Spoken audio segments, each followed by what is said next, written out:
क्या बाला साहब ठाकरे पुत्र उद्धव ठाकरे भी योगी आदित्यनाथ की राह चलने को सोच रहे हैं? क्या वो भी जन लोकप्रिय होना चाहते हैं? अंडरवर्ल्ड डाउन और बाहुबलियों के ऊपर एकदम से धौंस जमाना चाहते हैं? क्या उन्हें खत्म कर देना चाहते हैं, ठीक उसी तरह से जैसे योगी आदित्यनाथ ने किया?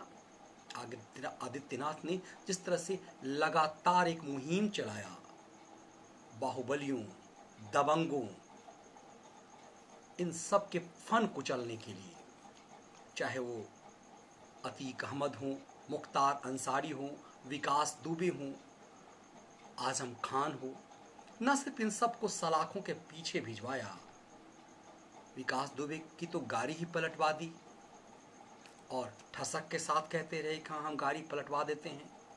वो ठसक के साथ कहने लगे कि उत्तर प्रदेश में रहना है तो शांति से रहना पड़ेगा, गुंडों को या तो उत्तर प्रदेश छोड़ना पड़ेगा या जेल में जाना पड़ेगा।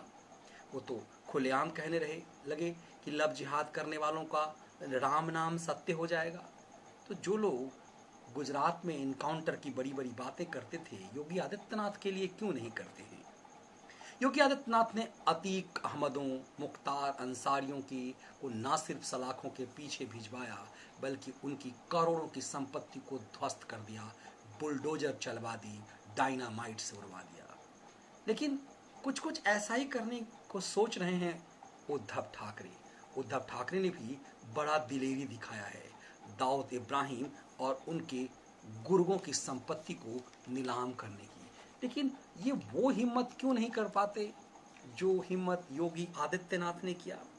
ये इतनी हिम्मत क्यों नहीं कर पाते कि दाऊद इब्राहिम की संपत्ति जो मुंबई में है, दाऊद इब्राहिम की संपत्ति जो उनके रत्नागिरी स्थित उनके गांव में है, उन संपत्तियों पर को नष्ट करने का, बल्कि उन्होंने इसके लिए नीलामी तय की है कि उनकी संपत्तियों को नीलाम कर देंगे।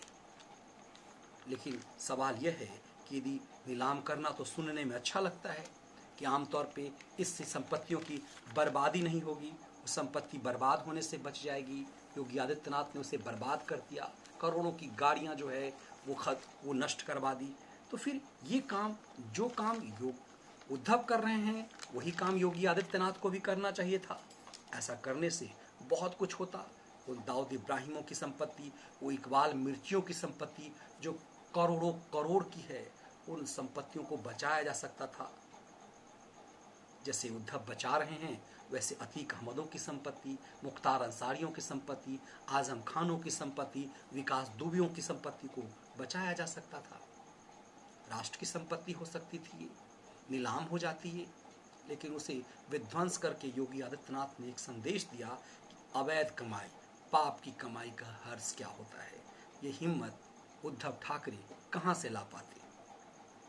सत्संग का भी तो कुछ असर होता है।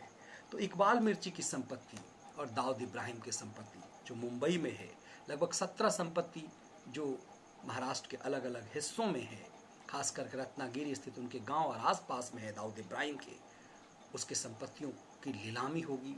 इकबाल मिर्ची की संपत्तियों की नीलामी होगी। जो सांता क्रूज में है, जो दाऊद और इकबाल मिर्ची की है, उसकी नीलामी होगी। लेकिन सवाल ये है कि इन संपत्तियों की होती नीलामी में हिम्मत कौन करेगा कि दाऊद इब्राहिम की संपत्ति वो हासिल कर सके? हिम्मत कौन करेगा जो इकबाल मिर्ची की संपत्ति हासिल करे?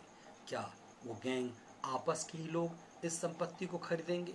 महाराष्ट्र सरकार के पास ये पैसे क्या घूम करके आएंगे? अपने आप में एक अहम सवाल है। लेकिन सवाल यह है कि जो दिलेरी योगी आदित्यनाथ ने दिखाई है, अतीक अहमदों की संपत्ति, मुख्तार अंसारियों की संपत्ति, आजम खानों की संपत्ति, विकास दुबेयों की संपत्ति को सरेआम नष्ट कर देने की वो हिम्मत उद्धव ठाकरे क्यों नहीं उठा पाए? इसी उद्धव ठाकरे की पार्टी ने, उनके संजय राउत ने कहा है कि 1995 में लोग कहते थे कि बाला साहब ठाकरे सरकार चला रहे हैं, तो वही लोग यदि अब ये कह रहे हैं कि शरद पवार सरकार चला रहे हैं, तो फर्क क्या है? यदि 95 में बाला साहब ठाकरे चलाते थे तो आज शरद पवार चला रहे हैं। इस बारीक अंतर को यदि शिव सैनिक नहीं समझ पा रहे हैं तो उस अंतर को भी नहीं समझ पाएंगे कि आखिर योगी आदित्यनाथ ने उन संपत्तियों को नस्ते नाबूद क्यों कर दिया, बुलडोजर से क्यों उड़ा दिया, डायनामाइट से क्यों उड़ा दिया, जिस संपत्ति की नीलामी उद्धव ठाकरे कर रहे हैं।